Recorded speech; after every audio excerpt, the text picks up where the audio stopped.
Boo. You scared yet?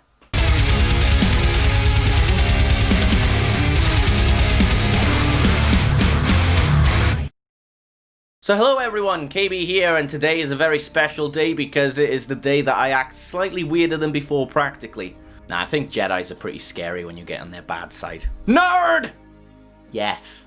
Anyway, as you know from this year, I've done more sort of Reddit and general internet readings and reacting to things, and I wanted something that was going to be a theme for this month of Halloween, and I got just the thing. And what other perfect way to start other than Let's Not Meet? As described, it's a place to read spine-tingling, unusual, terrifyingly true stories about people you never want to meet again. It's something that's fairly new to me, but it's always interesting to read things that are gonna make me lose a few pounds in a few minutes. You know, bowels vacating and everything. So with all that said, let's just dive right into it. Jamaican stalker. Okay, I'm actually hoping that you just didn't assume he was Jamaican. Back when I was 18 years old, I started working at a gas station. This was my first job, near the end of my first shift. I was cleaning the hot dog rollers and a man walked in. He was rough looking, not in a bad way, but like he had been working outside all day. As soon as I set my eyes on him, I got the gut feeling I needed to stay away from him. Since I wasn't the one at the register, there was no reason for him to talk to me. However, the moment he saw me, he walked over and asked if I was new. I said yes, and he told me I was doing a good job and went on his way to check out. Even if there is a Jamaican accent, I'm not going to do it. Honestly, at that point, I thought my gut was wrong about him, and I probably felt that way because I have bad social anxiety and had reached my limit of human interaction for the day. Yeah, I was right the first time. My next shift he came in once again and I was cleaning. He came over to me. I still got the bad feeling in my gut. He asked me about my day. I told him it was okay. He looked at my hand. I was wearing my high school class ring. I swapped ring fingers. He asked if I was married. I said no and told him it was my class ring. He then asked if I was dating. I lied and said yes. Still think he's being nice. He started asking me questions about my boyfriend. Like, how old was he? Did I want to marry him? And if we were in a physical relationship. So, you done it yet? He's Jamaican, not Cockney. I told him I wasn't comfortable with answering that and he got mad but dropped the conversation. He'd still ask me questions about my love life every time he'd come in. After a month, he would come in every day that I was working. And keep in mind, my schedule changed from week to week. My coworker said he didn't come in when I wasn't there. They also didn't mention to him what day she was working. It was freaky and I would start to have panic attacks every time that I'd see his car pull in. Oh, it reminds me of my old boss. He'd be out on the road and I'd be so happy for the day. And then when I see his car there, I'm like, well, today is going to be absolutely hellish. He tried to give me his phone number one day and I said I wasn't interested. But he got mad and said I needed to take it. And my coworker told him to leave. The next day he came in and asked me on a date. And when I turned him down, he said I was going to regret it. But didn't stop there. I told him I'd never have interest in him. And he told me that I didn't have a choice. And that he would be here when I got off work.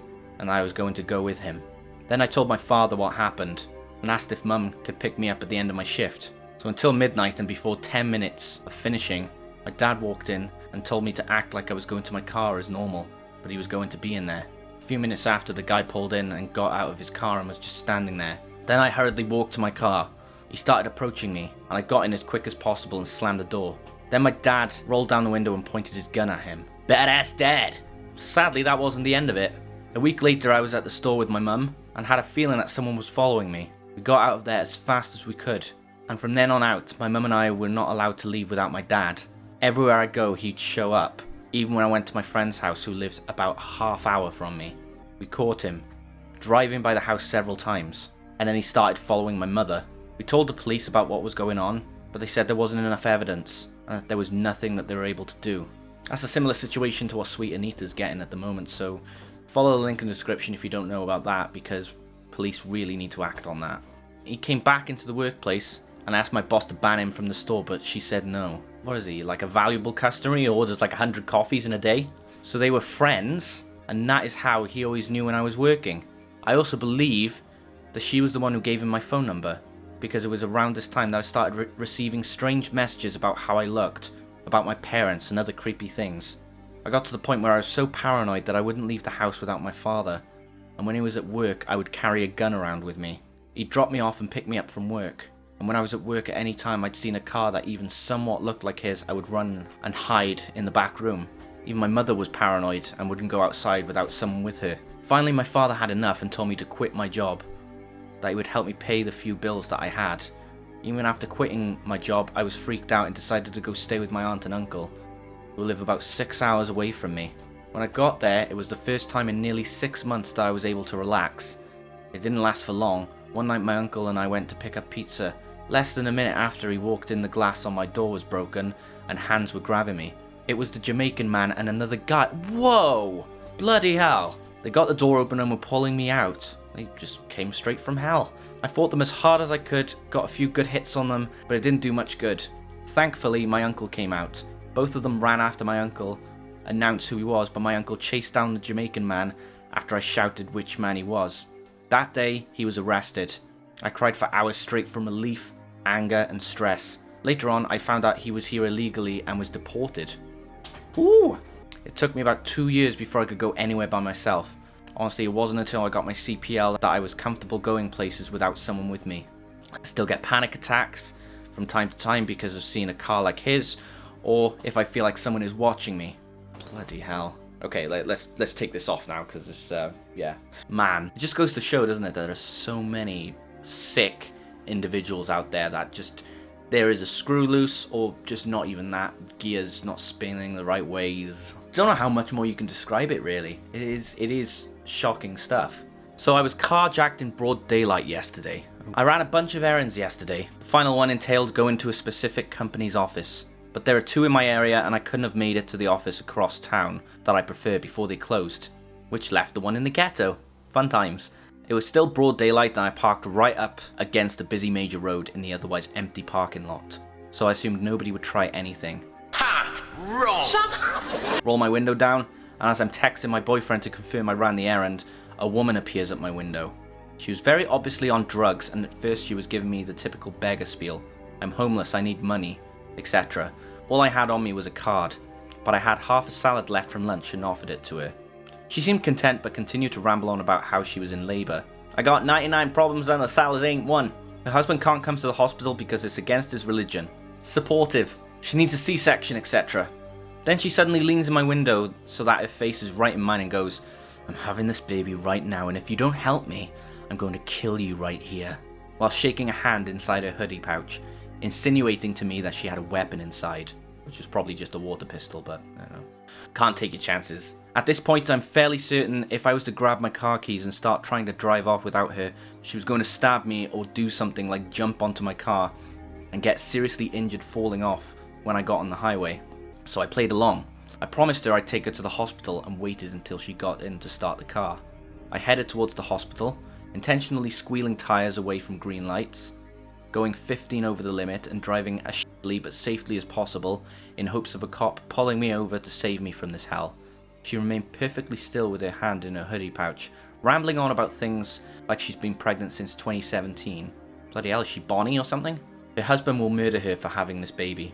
I'm going to die if it doesn't survive, etc. Suddenly she erupts into a god-awful screech, starts kicking my dash, and demands to know why I'm going the way I am, because Taco Bell is the other way.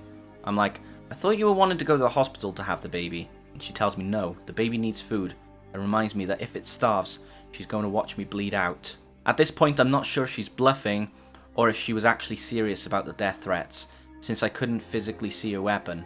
But regardless, I wanted to get as far away from her as possible, so I pulled into a grocery store parking lot and told her I was going to get her a soda and food for the baby. Luckily, she agreed to that, so I locked her in the car, hid behind a pillar at the front of the store, and called the police. They got her out of my car and calmed her down enough to where she'd sit still enough to be questioned. I couldn't hear what they were saying, but they were very patient with her as she was trying to kick her legs, and I could hear her screeching occasionally. One of them approached me for my statement, told me I did the right thing by not upsetting her, and thanked me for calling for help, instead of escalating the situation. He escorted me back to the car after making sure I was physically and mentally okay to drive, and as I was heading down the highway towards my house, a bunch of ambulances were tearing down the road toward the grocery store I parked at. I hadn't seen anything on the news, and I hadn't received any calls from the PD yet, but I hoped everything turned out okay and she didn't hurt herself or someone else. 2,000 miles to get here, uninvited. A couple of years ago, I flew home to visit family. I'd be there about a week, then we'd head to the coast for a week, then back home for another week. I totally needed this break. I just ended an on and off again relationship. Like seriously, one day on the next off. That's gonna mess up your mental state, definitely. It took 7 months of putting up with it because you're supposed to fight for what is important to you, right? Yeah, definitely. Anyhow, I just said it was done, no more chances, not trying to work it out, just done. So, with that chapter of my life being over, I was more than happy to be somewhere else, surrounded by family and begin putting myself back together. Got there, spent a couple of days sleeping a lot. My mother's a nurse and she was becoming concerned that there was something physically wrong with me. I needed a couple of days in a safe place, where I could let my brain work on digesting the new life I would have when I got back home. So before we left for the coast, I met up with a friend from grade school that I kept in contact with over the years. I thought it would just be he and I, but it didn't really faze me that another person was there. We hung out for a while, and then I needed to head home because I had to take a backwards rural route to get home. I hate these tongue twisters. Rural, bleh. I can't even just say the word. Okay, skip. Rural route to get home. Or taking a different route. That would add another 20 miles onto my trek. Jesus Christ, that takes me half an hour to drive 20 miles to work. Being backwoods, I needed to be able to keep an eye out for deer. So I said goodbye and told S.A. that if he was ever in my neck of the woods, look me up and we'd grab a drink and hang out. I told him to grab my number from my friend, and out the door I went. About halfway home, I got this weird queasy feeling in the pit of my stomach, so I slowed way down, and sure enough, there was a deer in the middle of the road. Because I had slowed down, I could see another car out on the road. I couldn't shake this queasy feeling, so I figured it would be better to cut off and go down to the main road, because there were more places to stop. I seriously didn't want to stop in some rural farmer's driveway. I watched too many movies to make that mistake. Scary stories to tell in the dark. The wrong turn, anyone? So I get over to the main road and pull into a gas station and sit there for a couple minutes, trying not to get sick to my stomach. I ran into the store, grabbed some water and ginger ale, and came back out to my vehicle, still unable to shake that queasy feeling. So I started to head home from the gas station and knew I didn't want to go straight home. So I drove around, taking this road or that road, until that weird feeling started to go away. Then I went home, read for a bit, and then went to sleep. Next day, everything was fine and we headed off to the coast. Fast forward 2 weeks, trip is over. I'm still feeling a little bit fragile over the breakup, but that's all. I figured I would begin the process of cleansing the environment of negative energies, and then work through the baggage that came from the breakup. I knew there was a lot, and it would take time. So the next day, I'm going about my business and everything is cool, as can be when picking through the junk left behind after a breakup. I'm really just doing mindless things to zone out, and not have to think too much on the activity, since my brain was working full time already. A little bit later in the day, my phone rings. I don't get a lot of calls, so I assumed that there might be a family emergency, and that I needed to answer it ASAP.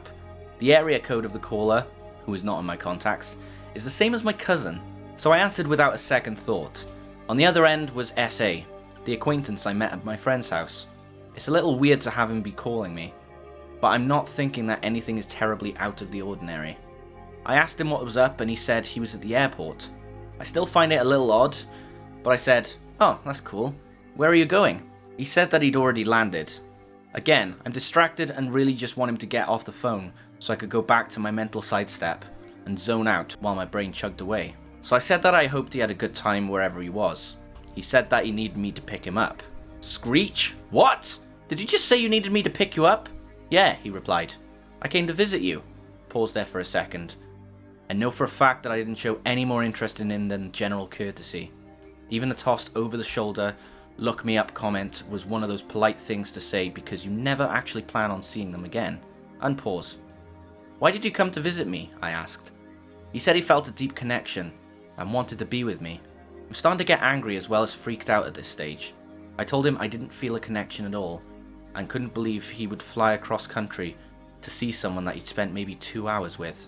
Dedication if I ever saw it. He said that I invited him when I said to look him up. I said, no. That's just a polite thing to say to some random person that has made a very small impression on me. He said that he needed to find a way back home since I misled him. Misled him? What? Look me up if you're ever in my neck of the woods had led him to think that that was a basis for any sort of encounter that was meaningful?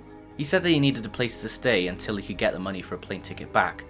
I said there were more than enough hotels he could stay at while he got himself sorted out. He said he didn't have any money after buying the random one-way plane ticket. Surely before this you'd say, I like you, I want to be more than friends if you're up for it, before getting a massive plane ticket to go and see them. So at this stage I'm flabbergasted, angry, and freaked out that someone would do that on a one-way ticket. Believe me, I've seen people do it.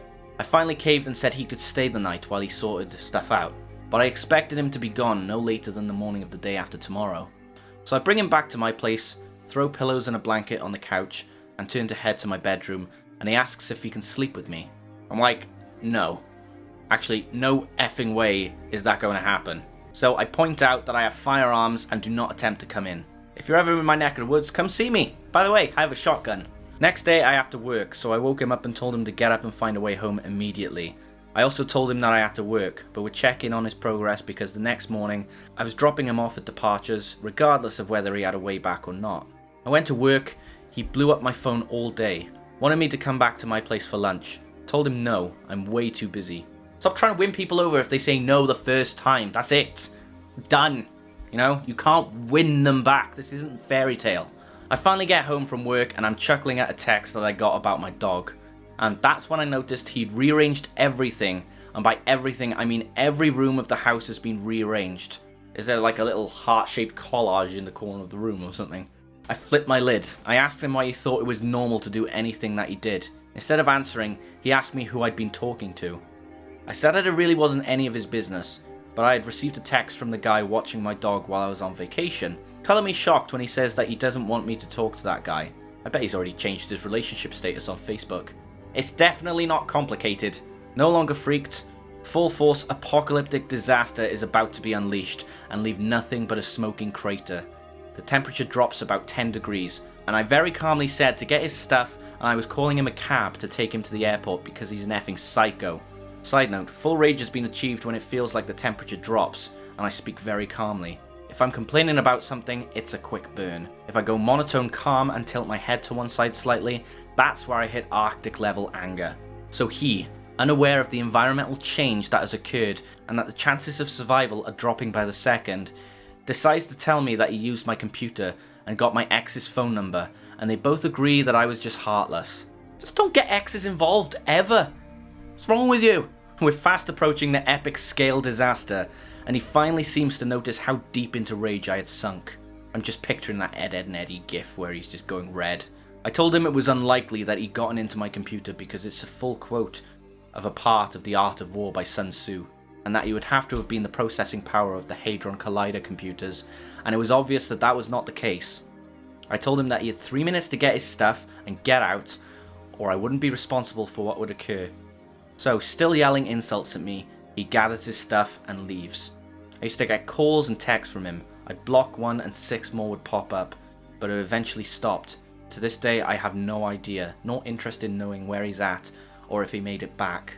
There are these people who just seek this weird, unrealistic retribution in people, instead of, you know, living their life. They just seem like they're living the person's life that they're going after.